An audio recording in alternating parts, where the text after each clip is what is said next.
check it out.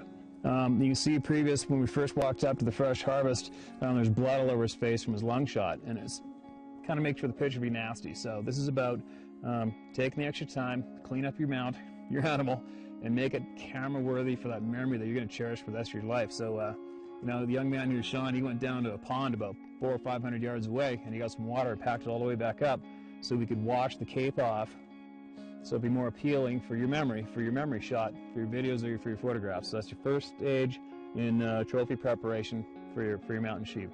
Go get some water, wash all the blood off the face as fast as you can, and get it ready for the shots, the photos. All right, so here's a shot. You can see the sheep horns are dry, and there's a dry look in the photograph. And watch this. We're going to put some wet on them. We're going to weten them up to change that look. I think that looks pretty good.